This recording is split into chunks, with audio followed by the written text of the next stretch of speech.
I am Leslie. Shifting is one of the most difficult things to perfect on a stringed instrument. And on the cello, with these huge distances, it gets even more complicated. So let's explore how we can make them more accurate. There are various shifts we can explore, but let's focus on the two main types.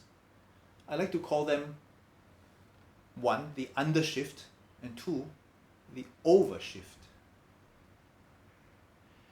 The undershift can also be known as the new finger shift, and the overshift can be known as the old finger shift. There are many names for all these different types of shifts, but essentially there are two types. Let me just show you what I mean.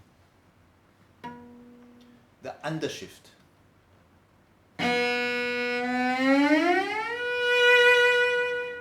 I literally think of my fingers going underneath the surface of the water. Let's imagine the string to be the water. I go underneath and I surface. That's the undershift.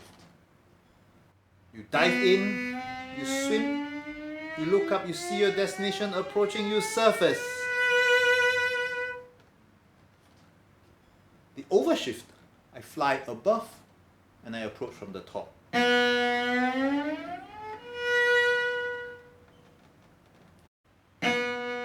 You jump off the plane, you parachute, you see your destination approaching, you descend.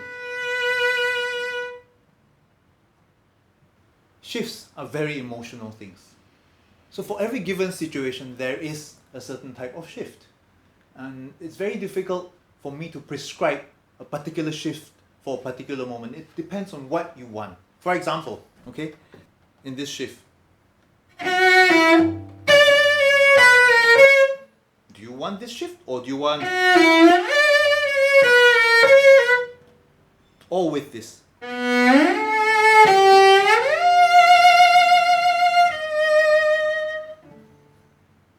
Perhaps when we want to land it softly, we can use an overshift.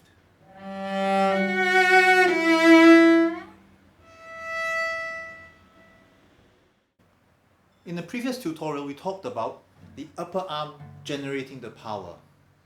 And so with the left arm, it's the same. The upper arm generates the power. This is your engine, and these are your pilots. You can make fine adjustments with your fingers, but this drives the action. Use your big muscle to push the small ones. Never use the fingers to pull your arm along. You will fall.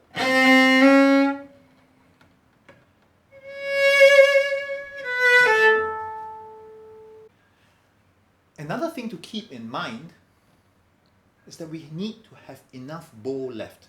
Think of big shifts. We're talking about huge shifts here.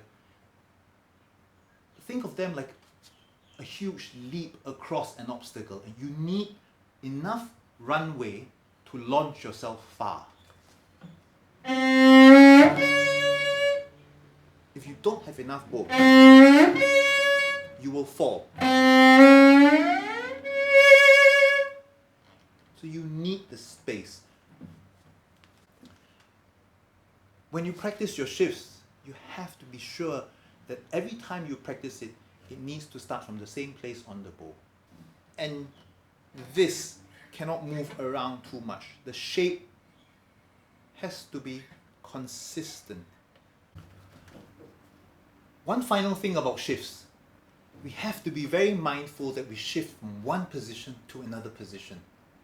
So that when we move from here to here, all our fingers are in a state of readiness. If the piece is very slow, yes, perhaps you have time to just play that one note. But if you have to find 3 other notes within a split second of each other, you won't have the time. So remember to move from one position to another position. First position, second, third, fourth, fifth, or fourth position,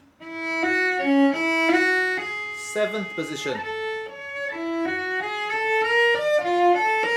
ninth position, move in shapes. I move from one position to another position to another position, and my fingers are always ready to play. So when you put it together,